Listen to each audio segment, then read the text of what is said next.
कैसा लग रहा है सिलेक्शन के बाद? हाँ, थोड़ा रिलीफ लग रहा है। इतना दिन चिंता हो रहा था हल्का कि फील क्या हो रहा होगा है? पता नहीं टेस्ट के बाद। तो अब स्कूल स्कूल के टेस्ट तो चल ही रहे हैं अभी, प्री बोर्ड, लेकिन ओके। इस बार टेंशन नहीं हो रहा क्योंकि अभी हम्म। लगता है उतना मैटर नहीं करता है क्या। So you are from like class 12th, right? हाँ, यस। सो ये क्लैट का पहला अटेम्प्ट था या फिर 11th में भी दिया था? मैं 11th में वैसे ही थोड़ा देखने के लिए दिया था, उतना सीरियसली प्रिपेयर नहीं किया था, कुछ हम्म। बैठ गया था ऐसे ही, तो ओके। इस बार ठीक किया। तो उसका कुछ हेल्प मिला जो 11th में तुमने अटेम्प्ट किया था क्लैट उसका? अ, थोड़ा लकीली हेल्प मिला इस चीज़ के लिए क्योंकि 11th में मेरा जो टेस्ट सेंटर था, इनफैक्ट उसी टेस्ट सेंटर में पढ़ा 12th में भी मेरा, और ओके। सेम इन्विजिलेटर भी थे, थोड़ा तो ऑलराइट। एनवायरनमेंट familiar था। हम्म। और मोरोवर 11th में थोड़ा सा पेपर के पैटर्न के साथ फेमिलियर हो गया था देखकर कि हम्म। कैसा 2 बजे के बाद सील खोलना पड़ता है, और फिर एग्जाम डे में जो चीज़ होता है लाइन में खड़ा होना, एक एक करके घुसना, चेकिंग होना, तो ये सब इसलिए 12th में नया नहीं लगा, तो आई मीन फ्रेंडली हो चुके थे ऑलरेडी इन सारी चीज़ों से लेके। हाँ, तो इसलिए सो एग्जाम फेमिलियर। जब तुम्हारा खत्म हुआ था तो क्या रिएक्शन था? आई मीन कैसा लग रहा था एग्जाम तुरंत एंड होने के बाद, मार्क्स वगैरह कैलकुलेट करने के बाद? एग्जाम तुरंत खत्म होने के बाद मेरा तो लग रहा था मेरा श्योर नहीं होगा सिलेक्शन, क्योंकि ओके, क्यों? अ, हाँ, क्योंकि एग्जाम सेंटर के बाहर लोग इतने कॉन्फिडेंटली बोल रहे थे कि मेरा तो 90 प्लस आएगा, मेरा तो 95 प्लस आएगा, मेरा तो हो गया सिलेक्शन, इजी पेपर है, ये वो वगैरह वगैरह। तो मैं तो चेक ही नहीं किया इसने आंसर की, घर हम्म। आकर मैं तो सोचा नहीं होगा इस बार। तो उसके बाद 1-2 दिन बाद मैं जब चेक किया तब थोड़ा सा कॉन्फिडेंस लौट आया कि ठीक है, ठीक ठाक सो मार्क्स से आ रहा है, अटेम्प्ट्स चांस। कितने थे तुम्हारे जब तुमने पेपर सॉल्व किया तब? आई थिंक 110 या 11, अभी मैं ओके। श्योर नहीं हूँ, लेकिन एंड बस चलो मैं। कैलकुलेट करने के बाद स्कोर कितना आया एंड एक्चुअल रिजल्ट में कितना स्कोर आया, इसमें कुछ डिफरेंस था? हाँ, अगर क्लैट के आंसर की से मैंने जो कैलकुलेट किया उससे 98.75 शायद आया था, लेकिन हम्म। स्कोर 96.5 था। ओके। और फिर भी 3-4 क्वेश्चन तो अभी भी कंटेस्टेड है, आपको तो पता ही होगा, वो इंग्लिश एब्सोल्युटली, आई वाला। मीन तीन जो चेंज करने थे उन्हें छोड़ो, उन्होंने दूसरों को चेंज कर दिया जिन्हें चेंज नहीं करने थे, तो ये तो मतलब एक तरीके से इट्स लाइक अब ये नेवर एंडिंग डिबेट है। एंड इसके नेवर एंडिंग के पीछे रीजन यही है कि they are not expecting what they have done. I mean सबसे बड़ा एग्जैक्टली। प्रॉब्लम यही है। सो रिएक्शन क्या था जब रिजल्ट आया? तो आई गेस ज्यादा एक्सपेक्ट नहीं किया था तुमने कि इतना ज्यादा अच्छा रिजल्ट आने वाला है, what I am assuming is.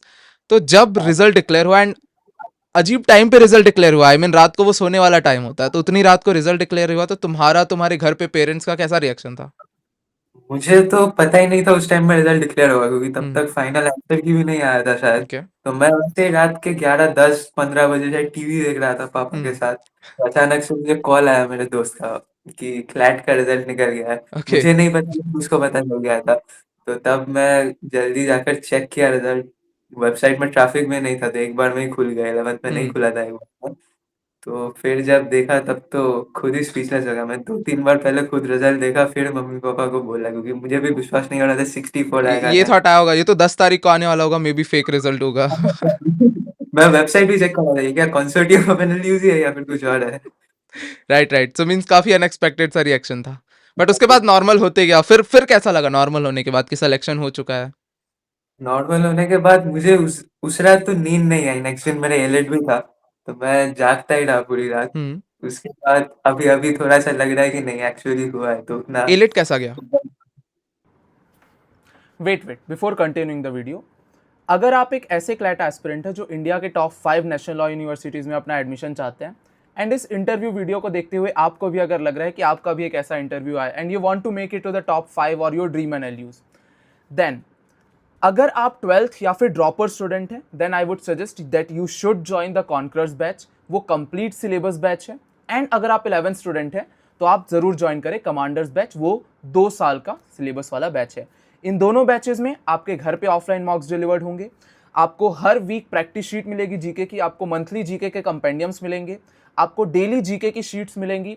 Apart from that आपकी डेली लाइव क्लासेस होंगी, कंप्लीट सिलेबस कवर कराया जाएगा, क्लैट का, एलेट का एंड जो भी अदर लॉ एंट्रेंस एग्जाम्स होते हैं इस कंट्री में, उन सारे एग्जाम्स का यहाँ पे सिलेबस कवर कराया जाएगा। मेंटरशिप्स भी इसमें इंक्लूडेड है, डाउट सेशंस इंक्लूडेड है, मॉक एनालिसिस सेशंस इंक्लूडेड है। इन शॉर्ट अगर मैं आपको एक लाइन में बोलूँ तो क्लैट प्रिपरेशन के लिए जितनी चीज़ें आपको चाहिए सारी चीज़ें इसमें अवेलेबल है। अगर आप इन दोनों में से कोई सा बैच ज्वाइन करना चाहते हो, लिंक डिस्क्रिप्शन में। एंड गेस व्हाट, ऐसा मत समझो कि कोई और टीचर आपको इसमें पढ़ाएगा, सारे के क्लासेस एंड सारे मेंटरशिप्स मेरे से आप पर्सनली लोगे। सो आपको टेंशन की बात नहीं है, मैं ही आपको गाइड करने वाला हूँ। सो बस यही आपको बताना था. Now continue the video. Thank you. AILET I guess मैं एलिट तो के पहले ही हमारी बात हुई थी. हाँ हाँ हाँ हाँ. मैं तो एलिट तो कैसा था? एक्साइटमेंट में 150 क्वेश्चन ही अटेम्प्ट कर दिया Elite में, एक भी नहीं छोड़ा. ओके. फिर देखते हैं. तो कैलकुलेट वगैरह किया है? नहीं, मैं अक्सर ही देखा भी नहीं अब और जरूरत भी नहीं है. राइट. हाँ. ओके. सो 39 रैंक के लिए तुम्हारे मार्क्स कितने थे? 98, right? 90, 96. 96 point. Okay okay okay. Fine fine fine. So I mean कहाँ से हो तुम? मतलब आई गेस कोलकाता से, राइट? हाँ, okay. So very close stream. बोल सकते हैं. ओके. स्ट्रीम कौन सा था? मेरा commerce. Okay. So I guess commerce से क्लैट, मतलब वो कैसे चेंज क्यों आया? एक्चुअली मैं जब 11th में था, मैं उतना अच्छे से डेलिब्रेट नहीं किया था क्या हम्म. करना चाहिए, लेकिन एक चीज मुझे पता था कि केमिस्ट्री मुझसे नहीं होगा कभी. ओके. मुझे 10th में मार्क्स अच्छे आए थे बोर्ड्स में, केमिस्ट्री में भी अच्छे ही आए थे, लेकिन वो सब्जेक्ट मुझे बिल्कुल पसंद नहीं था, इसलिए साइंस तो मुझे छोड़ना था. हम्म. अब मुझे इच्छा था कि मैं ह्यूमैनिटीज लूँ, लेकिन हमारे स्कूल में ह्यूमैनिटीज अवेलेबल ही नहीं था उस साल, मतलब हर एक बैच के पास अवेलेबल था, लेकिन ऑलराइट. हमारे बैच में सिर्फ एक जन ने ह्यूमैनिटीज के लिए अप्लाई किया था, वो सिर्फ मैं था, तो अकेले आदमी के लिए तो क्लास नहीं बनेगा. राइट. तो इसलिए साइंस नहीं हुआ, ह्यूमैनिटीज नहीं है, तो और कॉमर्स ही बचा था, ले लिया फिर. और ओके. फिर परफेक्ट. 11th खत्म होते होते 11th के मिड से थोड़ा क्लैट के बारे में पता चला, थोड़ी थोड़ी प्रिपरेशन चालू की, बैठ भी गया 11th में. और 12th में थोड़ा सा ज्यादा सीरियसली लिया और फिर दे दिया, हो भी सो गया. वो सीरियसली लेने के पीछे रीजन क्या है? क्योंकि बीइंग फॉर कॉमर्स सबसे बड़ा तुम्हारे पास एक होल्ड है सीए का. हाँ. And honestly CA is a very good and I mean respectful job in India, but still CLAT की तरफ वो ओरिएंटेशन आया कैसे? मैं ऑनेस्टली बोलूँ तो मैं एलिमिनेशन मेथड से गया, क्योंकि ओके. कॉमर्स भी मुझे पसंद नहीं है, मुझे अकाउंट्स भी अच्छा नहीं लगता, और कोई हम्म. ऑप्शन नहीं है, इसलिए मैं कॉमर्स लिया हूँ.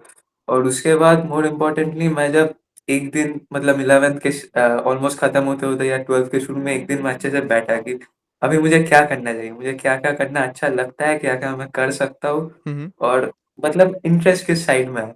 तो फिर मैंने दो तीन चीज ऐसे एक लिस्ट बनाई कि ये तीन चार चीज मैं परस्यू करना चाहता हूँ, और उनमें से हम्म. फाइनल लिस्ट में मैंने लॉ ही चूज किया, क्योंकि एक्चुअली मेरे पापा भी लॉयर हैं इनफैक्ट, ओके. तो अभी थोड़ा गाइडेंस शायद तो मिलेगा. वहां से भी हेल्प मिला होगा आपको, आई मीन लॉ वगैरह के legal reasoning subjects and all में. Exactly. Okay. Perfect. And family में और कोई क्लैट का बैकग्राउंड कि कोई और भी एनालिस्ट, मतलब किसी को एनएलयू में हो?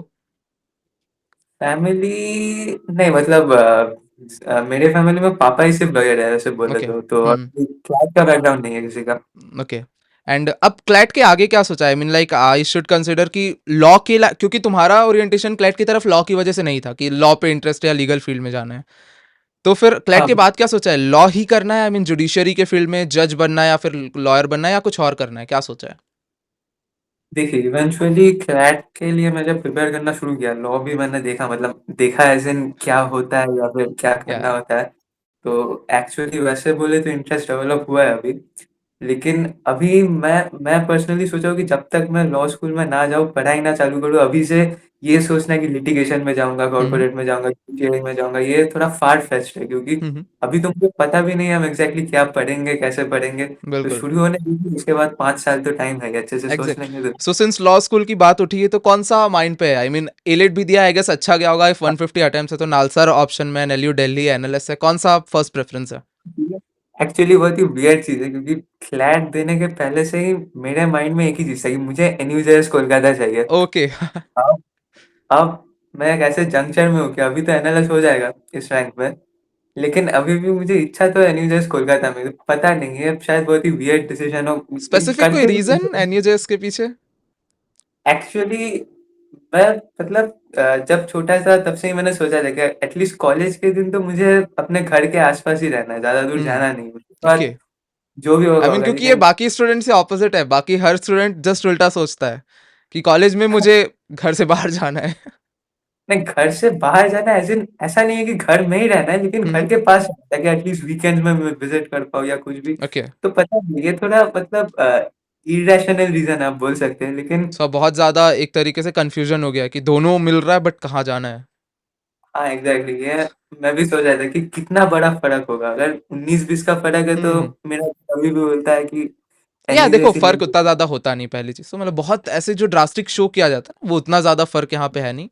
बट स्टिल अपने सारे पॉइंट्स तुम कंसिडर करना, इट्स नॉट लाइक कि सिर्फ ये ज़्यादा लोग जा रहे हैं इस वजह से मैं वहाँ चले जाऊँ, या फिर कई बार ऐसा भी होता है कि यहाँ पे मतलब मेरे फ्रेंड्स है यहाँ पे मैं चले जाऊँ, तो उसको हटा के जो तुम्हारा एक्चुअल प्रायोरिटी लिस्ट है उसको चेक लिस्ट एक बनाओ, जो कॉलेज उसको फुलफिल कर रहा है उस पे जाओ तुम, that will be the best. So okay, and सबसे बेस्ट थिंग आई मीन, जब तुमने शुरू किया क्लैट प्रिपरेशन कब से चालू किया, 12th से या फिर 11th से? 11 से अनऑफिशियली किया था, लेकिन हम्म। तब का क्लास प्रिपरेशन मतलब जब स्कूल के पढ़ाई में ध्यान नहीं लगता था, थोड़ा बैठ जाता था आधा घंटा 1 घंटे के लिए, हो जाता था कुछ।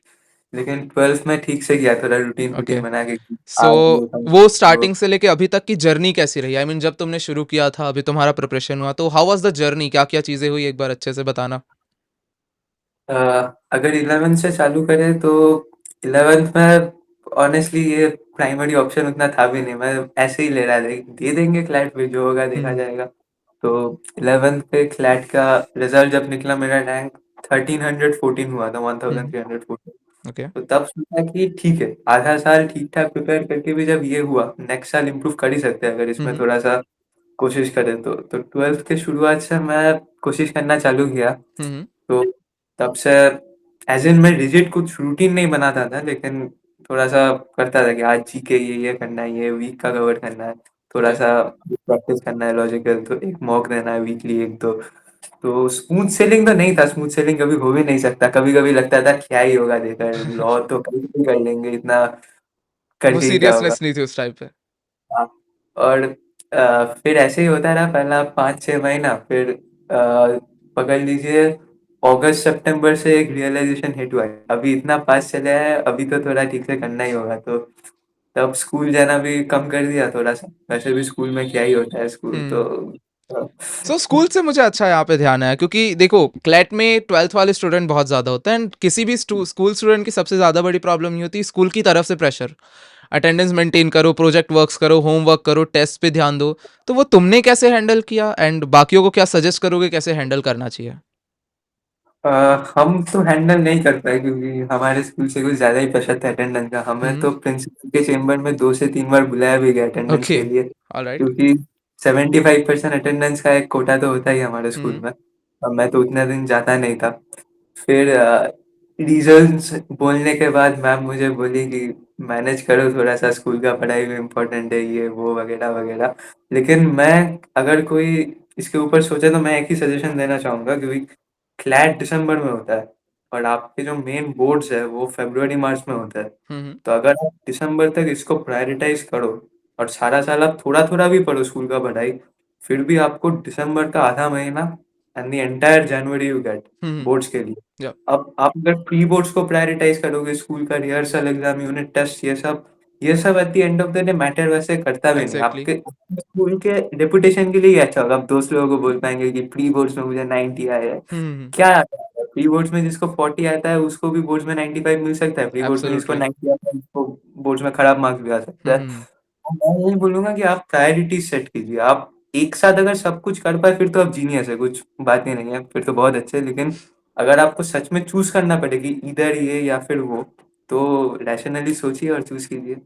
एग्जैक्टली exactly, नहीं ये चीज काफी सही है, क्योंकि देखो प्रायोरिटाइज करना जरूरी है, एक साथ दो नाव पे चढ़ोगे तो पैर तो फिसल ही जाएगा, तो इट्स लाइक कि एक चीज को श्योर कर लो कि ये मुझे करना है, एंड उस पर ज्यादा फोकस रखो। सो ये जो तुम्हारी जर्नी थी इस पे चैलेंजेस क्या क्या है तुम्हारे, I mean what was the biggest challenge, biggest जो 1-2 चैलेंजेस तुम्हें लगे कि हाँ इनको काउंटर करने पे मुझे थोड़ा सा एफर्ट लगाना पड़ा था?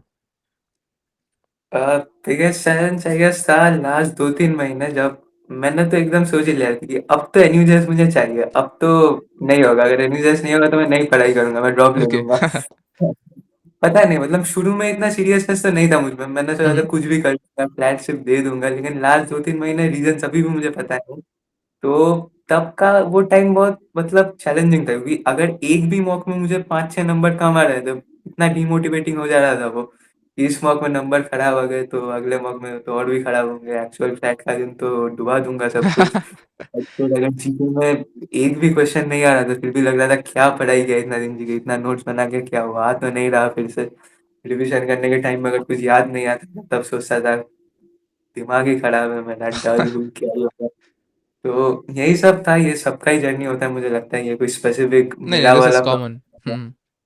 तो आपको सिर्फ सोचना होता है आप काम किसके लिए कर रहे हो और आपका ड्रीम क्या है, उसके बारे में सोचो और फिर आगे बढ़ते चलो, हो जाएगा बाकी सब। एग्जैक्ट मीन्स फल जो तो तुम्हारे आपको हाथ में वो मिलेगा। करना ज्यादा जरूरी है।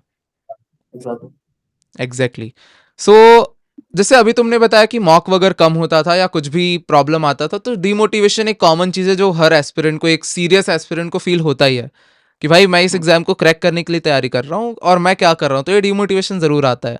तो व्हाट वाज दैट फैक्टर जो तुम्हें मोटिवेट करता था? आई मीन हर किसी का कुछ ना कुछ होता है कि इसको इसको इसके बारे में याद करके, इसको देख के ऐसा लगता है कि हाँ मुझे फिर से करना है वो चीज। तो what was that factor for you apart from getting into NUJS? मेरे लिए वो था कि जब भी मॉक्स खराब होते थे, मैं अपने एक दो अच्छे मॉक्स का स्कोर देख लेता था, फिर खुद को ही बोलता था कि अगर एक महीने पहले भी ये मॉक देकर इतना अच्छा मैंने किया, तो मैं दूसरे किसी मॉक में भी कर सकता हूँ। आज शायद मेरा मूड नहीं था, आज शायद मेरा दिन नहीं था, बिल्कुल। आज शायद उतना काम नहीं कर रहा था, सो जाता हूँ थोड़ा सा। और अगर कुछ भी होता था मैं थोड़ा सा सो जाता था, सोने का हैबिट मुझ में बहुत आगे से है। खराब मार्क्स होते थे, मैं सो जाता था 1 घंटा 2 घंटा, जस्ट लाइक उसके बागा, एक काम करता हूँ सो जाता हूँ। बिल्कुल। उसके बाद दिमाग फ्रेश हो जाता था, फिर मैं भूल ही जाता था, मैं किसी को बोलता भी नहीं था। कोई अगर हम्म, पूछता था मौका दिया क्या, मैं बोलता था, नहीं दिया मैंने। क्योंकि अगर लोगों को बोलूँ तो और भी लगता था कि वो भी बोलेंगे इतना कम कैसे हो गया, क्यों हुआ, क्यों वो वगैरह वगैरह। तो मैं हम्म, एनालाइज करता था ऑब्वियसली। खुद को तो ये नहीं बोलूंगा कि वो मौका दिया ही नहीं था, एनालाइज करता था, देखता था थोड़ा सा, और नेक्स्ट दिन फिर से फ्रेश स्टार्ट करने का कोशिश करता था उसको ओके। भूलकर। So means like easiest mock को ध्यान देके एंड गलतियों पे ज्यादा वर्क करके, इस चीज पे ध्यान दे कि ये गलती हुई है अगली बार नहीं करूंगा, यू गेट मोटिवेटेड। परफेक्ट। तो ये मतलब एनालिसिस से मोटिवेशन मिलता है तुम्हें। तो what would you say about analysis? कितना इंपॉर्टेंस है एनालिसिस का क्लैट के प्रिपरेशन में? I think it's equally important mock देने जैसा, हम्म, क्योंकि आप अगर एनालाइज ही नहीं करोगे आप क्या किए हो अपने मॉक में, तो आप समझोगे कैसे आपने क्या गलत किया है, क्या सही किया है। फिर तो ओके। हर एक मॉक की एक रेपुटेशन बनता रहता है कि मैंने इसमें भी ये गलती किया, मैं देखा नहीं क्या गलती किया, नेक्स्ट मॉक में भी सेम गलती किया। हम्म, तो आप देखोगे आपके मार्क्स भी एक जगह जाकर अटक जा रहे हैं कि मुझे अगर 80s में मिल रहा है तो 80, 81, 82, 79, 80 ऐसे ही हो रहा है। तो आपको समय लेकर एनालाइज करना होगा। मॉक देने के बाद मैं इमीडिएटली एनालाइज नहीं करता था, क्योंकि मेरा ब्रेन ओवरलोडेड रहा था। मैं हम्म, 2-3 घंटे रेस्ट लेकर फिर रात में बैठता था। तो आप अगर 2 घंटे का मॉक दे रहे हो, मैं बोलूंगा आप एटलीस्ट 1-1.5 घंटा तो एनालाइज करो ही उसको एकदम शुरू से। सिर्फ ओके। गलत क्वेश्चन नहीं, अगर कोई क्वेश्चन में आपको डाउट भी हो कि ये हम्म, डिफिकल्ट था लेकिन सही हो गया, फिर भी आप अपना रीजनिंग देखो कि अंदाजे में सही हो गया या सच में आपने उसको सही किया। ये एग्जैक्टली। सब को सो एनालाइज ये करो। तो आई मीन इंपॉर्टेंस हो गया एनालिसिस के, एंड आई गेस एनालिसिस का इंपॉर्टेंस हर कोई साइड करता है, but what is the perfect way to analyze? कैसे तुम अपने मार्क्स को एनालाइज करते थे? अ, मैं ज्ञान तो नहीं दूंगा यहाँ, क्योंकि एनालिसिस का वे भी सबका अलग हो सकता है, एग्जैक्टली। सब्जेक्ट है। तो मैं ज्यादा कुछ नहीं करता था, मैं अपने मॉक का रिपोर्ट खोलता था। हम्म, मैं पहले लॉन्ग क्वेश्चन सिलेक्ट करता था, क्या क्या गलती किया, उसका रीजनिंग देखता था। अगर कुछ नोट्स बनाने जैसा हो, कुछ बहुत ही बड़ा गलती हो, या फिर कंसिस्टेंटली सेम गलती बहुत मॉक में किया हो, वो लिख के रखता था एक जगह, और उस टाइप का कुछ क्वेश्चंस प्रैक्टिस करता था। हम्म, और फिर के का जो भी क्वेश्चंस गलत होता था, मैं एक मिसलेनियस नोट्स टाइप का बनाता था, रैंडम क्वेश्चंस का ही सेट। तो ओके। वो सब पर्टिकुलर क्वेश्चंस लिख के रखता था। हम्म, ऐसे ही चलता था मेरा analysis. All right. And it's like एक कॉमन क्वेश्चन है कि जैसे तुमने जब प्रिपरेशन स्टार्ट की थी, तब जिस तरीके से तुम खुद को देखते थे कि मैं इस टाइप का स्टूडेंट हूँ या इस टाइप का इंसान हूँ, और अब आफ्टर द सिलेक्शन जिस टाइप का तुम्हारा इमेज है, तो वो प्रोसेस के बीच में या प्रोसेस की वजह से, एग्जाम की तैयारी की वजह से जो चेंजेस आए, वो क्या क्या चेंजेस है जो तुम खुद पे फील करते हो? आई थिंक अगर ऑनेस्टली बोलूँ तो चेंजेस कुछ आए नहीं वैसे, क्योंकि मैं अभी भी खुद को एक गधा ही समझता हूँ। क्योंकि at the end of the day CLAT तो एक चीज का पहला स्टेप है। मतलब hmm, be happy about it, but don't let it get to your head. मतलब एग्जैक्टली, बिल्कुल। ऐसा मत सोचो कि मैंने तो दुनिया बदल दूंगा, मैं मुझे तो इतना रैंक आ गया, ऐसे हो गया। आप खुशी मनाओ, सेलिब्रेट करो, लेकिन काम करते जाओ अपना। फिर हम्म, जीवन तो अभी भी बहुत बड़ा है, अगर क्लैट नहीं भी हुआ तो क्या हुआ, नहीं नहीं, एवेन्यूज ये थोड़ी चीज दिस इज ट्रू, मतलब बहुत ज्यादा सही है ये।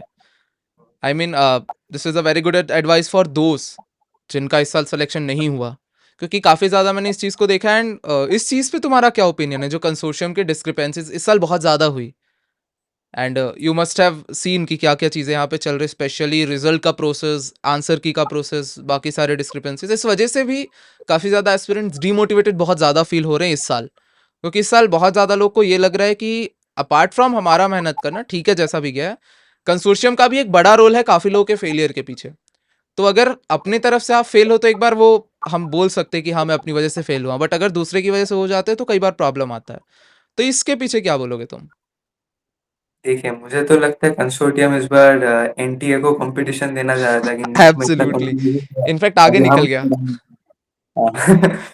तो अभी देखिए कंसोर्टियम के वजह से बहुत प्रॉब्लम्स तो हुई, बहुत लोगों का रैंक्स मार्क्स में भी डिफरेंस हुआ, क्योंकि जैसे देखिए जो रॉन्ग क्वेश्चंस ऑब्वियसली थे उनको विथड्रॉ भी नहीं किया गया, तो हम्म। जिन्होंने सही मार्क किया था उनका तो कोई मेरिट ही नहीं था, उनका भी गलत मार्क हो गया, जिन्होंने एग्जैक्टली। अंदाजे से गलत मार्क किया था उनको मार्क्स मिल गया। हम्म। लेकिन एक चीज आपको सोचना है कि ये जो चीज है ये आपके कंट्रोल के बाहर है, आप अगर इसके बारे में जितना भी सोच लो, आप जितना भी रो लो, जितना भी चिल्ला लो, होने तो कुछ नहीं वाला। नो। और लाइफ में ज्यादातर सिचुएशन ही ऐसे होंगे कि आपके फेवर में 1% चीज जाएंगे, 99% आपके अगेंस्ट में ही जाएंगे। तो हम्म। मैं बोलूंगा अगर आप अभी दुखी हो तो दुख मना लो थोड़ा, क्योंकि दुख को अंदर रख के तो और भी कुछ नहीं होगा।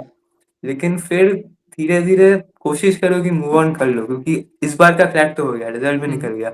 अब होगा ही क्या? आपको अपना प्लान बी सोचना है, प्लान सी सोचना है अभी कि अभी क्या करूं मैं, क्या अभी एमएचसीएटी ये वो वगैरह वगैरह दूं या फिर नेक्स्ट साल के लिए प्रिपेयर करूं। और हम्म। ये हिकअप आपको कंसिडर करना है कि आप सोच ही लो अगले साल से कि कंसोर्टियम एटलीस्ट 5 मार्क्स का कुछ झमेला तो करेगा ही, तो मुझे 5 मार्क्स और एक्स्ट्रा लाना होगा ताकि वो झमेला मुझे अफेक्ट ना करे। बिल्कुल। आप ऐसे सोचो तो एक पॉजिटिव मेंटालिटी भी क्रिएट होगा। हम्म। और फिर तो ऊपर वाले के हाथ में है, कंसोर्टियम सो नहीं इट इज लाइक, कंसोर्टियम जैसा अगर हम इसको प्रॉपरली मेटाफर दे तो रोड पे कार चलाने के जैसा, भाई सामने वाला ठोकने वाला है तुमको, तुम उससे बच के चलो। परफेक्ट। So exactly. इससे मुझे याद है कि तुम्हारी जो क्लैट प्रिपरेशन की जर्नी थी, तो हर किसी के लिए कोई ना कोई एक इंटरेस्टिंग टेल जरूर होता है जर्नी से रिलेटेड, कि ये वाली कहानी हमेशा तुमको याद आएगी जब भी तुम क्लैट प्रिपरेशन को याद करोगे। तो which was that most interesting tale या स्टोरी तुम्हारे इस प्रिपरेशन का? वैसे है तो बहुत कुछ, लेकिन मैं एक सेंटर में भी जाता था क्लैट प्रिपरेशन के लिए, हम्म। ऑफलाइन कोचिंग के लिए। तो वहाँ पर वो पार्क स्ट्रीट में था एक्चुअली, कोलकाता में।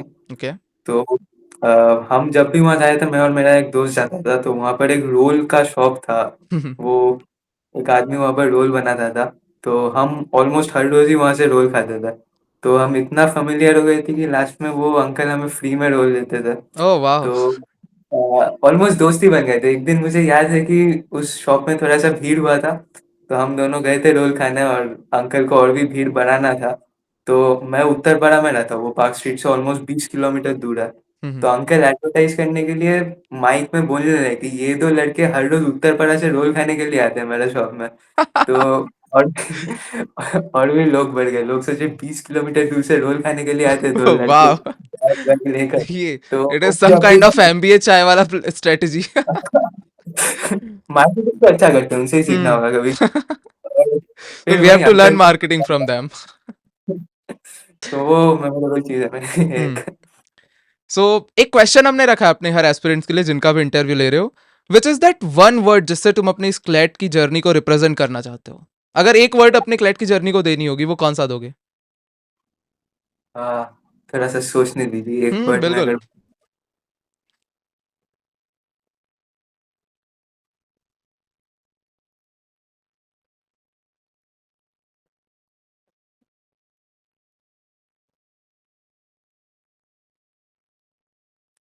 आई थिंक मैं बोलूंगा फुलफिलिंग, क्योंकि ओके। अगर ऑनेस्टली मेरा सिलेक्शन नहीं भी होता तो फिर भी एटलीस्ट दुखी ऑब्वियसली होता। अभी मैं ज्ञान नहीं दूंगा, सिलेक्शन नहीं होता तो सच में दुखी होता है, लेकिन फिर भी कहीं ना कहीं मन में एक चीज रह जाती कि एटलीस्ट मैंने तो अपना पूरा दिया था, कुछ तो मैंने किया था कि 1 1.5 साल जितना भी हो, और कुछ तो सीखा था, रैंडम जीके के फैक्ट्स या फिर थोड़ा सा लीगल नॉलेज को भी पॉलिश करना। तो ये 1.5 साल वेस्ट तो नहीं किया, एटलीस्ट कभी ना कभी सो दिस लाइफ इज में वेरी लगेगा। Positive mindset. मतलब ये वो सेंस ऑफ सेटिस्फेक्शन आता है कि हाँ मैं कुछ कर कर तो सकता हूँ। ठीक है, हाँ सक्सेस नहीं मिला एग्जैक्ट। बट मैं कर सकता हूँ, ये मुझे मेरे अंदर है। Then that is a nice thing. Apart from that सबसे ज्यादा इंटरेस्टिंग सेक्शन कौन सा था पूरे प्रिपरेशन में? मुझे तो इंटरेस्टिंग मैं नहीं बोलूंगा, लेकिन मेरा फेवरेट सेक्शन क्वांट्स था, क्योंकि ओके। 11 12 में अनफॉर्चुनेटली मैंने मैथ्स ले ली थी। हाँ हाँ। तो सारा दिन स्कूल का इंटीग्रेशन डिफरेंशिएशन कॉमर्स करने प्लस के मैथ्स, बाद हाँ, ये तो और टफ हो पता गया। नहीं क्यों। तो अनफॉर्चुनेटली मैथ्स लेने की वजह से अच्छा चीज हुआ था, क्लैट का मैथ्स मुझे रिलेटिवली इजी लगता था, क्योंकि बिल्कुल स्कूल में तो बिल्कुल। ये सब करने के बाद तो क्वांट्स में तो मुझे ऑलमोस्ट हमेशा ही 12 में 12 मिलते थे, तो मैं हम्म। वो सेक्शन कर लेता था, फिर एक मूड सेट हो जाता था कॉन्फिडेंस का, और फिर बाकी सेक्शंस करता था, इसलिए वही मेरे लिए सबसे इंटरेस्टिंग सेक्शन है। ओके। एंड टॉकिंग अबाउट मॉक्स, मॉक्स कितने दिए थे तुमने अपने पूरे प्रिपरेशन में?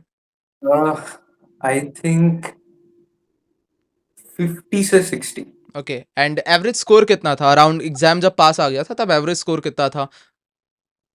डिपेंड करता था, मैं जब एली के मॉक्स देता था लीगल एज के, तब एवरेज स्कोर 85 से 90s के बीच में रहता था, हम्म। और जब मैं करियर लॉन्चर के मॉक देता था, पता नहीं एवरेज स्कोर पूरा गिर जाता था मेरा, तो 75 से 80s में रहता था। ओके। जनरली ऑपोजिट होता है लोगों का, मैं सुना हूँ, लेकिन मेरा तो उल्टा ही होता था, कुछ पता हम्म। नहीं, जीवन ही क्या सीधा है। नहीं नहीं, बिल्कुल बिल्कुल। आई मीन जनरली सीएल में ज्यादा स्कोर्स आते हैं। हाँ। बिल्कुल। एंड हाँ, स्ट्रॉन्गेस्ट सेक्शन कौन सा था तुम्हारा? क्यूटी? क्यूटी, कौन सा definitely. The strongest section? And exam के लास्ट डेज में क्या क्या किया तुमने? एंड एग्जाम के कितने दिन पहले अपना लास्ट मॉक दिया था, उसमें स्कोर क्या था? एंड एग्जाम वाले दिन क्या क्या चीजें हुई, इसके बारे में बताना। एग्जाम के 3 दिन पहले मैं अपना लास्ट मॉक दिया था, उसमें मेरा 91 या 92 शायद स्कोर ओके। था, वो एल का ही था। हम्म। और उसके बाद अगले 3 दिन तो मैं साइकिल लेकर घूमा फिरा इधर उधर, क्योंकि पढ़ना तो नहीं था, मुझे पता था अगर अब पढूं तो सब भूल जाऊंगा, नहीं तो हम्म। पूरा प्रेशर कुकर बन जाऊंगा, और नहीं पढ़ना मुझे। तो मैं थोड़ा थोड़ा घर आके जीके रिवाइज करता था, जब भी टाइम मिलता था साइकिल लेकर बाहर निकल जाता था, हम्म। और फिर स्कूल का बुक्स खोल के थोड़ा पैनिक करता था कि कुछ सिलेबस तो शुरू ही नहीं किया, ये चैप्टर्स नए हैं। तो वही किया, लेकिन लास्ट दिन मैं सिर्फ हाँ, एकदम फ्लैट के लास्ट दिन, मतलब 30 नवंबर को मैं सारा दिन जीके किया, वो नहीं बोलूंगा। ओके। सुबह से रात तक सिर्फ जीके का रिवीजन किया। हम्म। अ, और क्या, और एग्जाम के दिन सुबह उठा, नींद अच्छी आई थी बहुत दिन बाद, मुझे पता नहीं, एग्जाम के 2 दिन पहले मुझे नींद नहीं आ रही थी, लेकिन एग्जाम के दिन पूरा मैं 9.5 घंटे सोकर गया एग्जाम ओके, देने। नाइस। तो एग्जाम सेंटर में 1 घंटा पहले पहुंच गया, जाकर खा लिया कुछ, क्योंकि मुझे भूख लग रहा था। उसके बाद टेक्नो इंडिया में पड़ा था मेरा सेंटर, तो जाके बैठ गया वहां पर, तो सब लोग पैनिक कर रहे थे इतना, सब एग्जाम सेंटर के बाहर जीके का नोट्स लेकर देख रहे थे। मैं तो ऐसे ही खड़ा था वहां, फिर घुस गया अंदर और फिर दे दिया तो तब पेपर। क्या फीलिंग आ रही थी? तब अंदर से ये लग रहा था मेरा तो होने वाला है, ये लग रहा था यार ये लोग तो इतना पढ़ रहे हैं, मेरा क्या होगा? आ, एक कॉम्बिनेशन ऑफ बोथ फैक्टर्स, क्योंकि मैं हम्म। लास्ट साल भी जब 11th में देने गया था, मैं देखा था जो लोग ज्यादा कॉन्फिडेंट हो रहे थे उन लोगों को ही सबसे कम मार्क्स आया, पता नहीं क्यों, लेकिन जो लोग बाहर के बोले तो मुझे तो 100 प्लस आएगा, मुझे तो 105 प्लस आएगा, उनका ही सबसे झमेला हुआ। हम्म। तो मुझे तो पता था कि जीके मैं अभी नहीं देखूंगा, वो मैं शुरू से ही डिसाइड किया था, क्योंकि लास्ट मोमेंट रिवीजन में कुछ होता तो नहीं है, लास्ट 1-2 मिनट देख के आप सिर्फ पैनिक ही ज्यादा करोगे। बिल्कुल। लेकिन एक खुद का ही वेट ऑफ एक्सपेक्टेशंस था कंधे में, तो नर्वस नहीं था ये मैं बोल नहीं पाऊंगा, क्योंकि हम्म। तो टेस्ट देने के पहले 3 बार वॉशरूम गया सेंटर में 30 मिनट में, क्योंकि नर्वसनेस तो बहुत हम्म। ही था। लेकिन एक बार जब पेपर मिल गया, मैं नर्वस नहीं था, ये शुरू से ही था कि मुझे हर टेस्ट में ही होता है, स्कूल का ही टेस्ट हो या फिर क्लैट का ही हो, मुझे जितना टेंशन होता है पेपर के पहले, पेपर के टाइम में नहीं होता।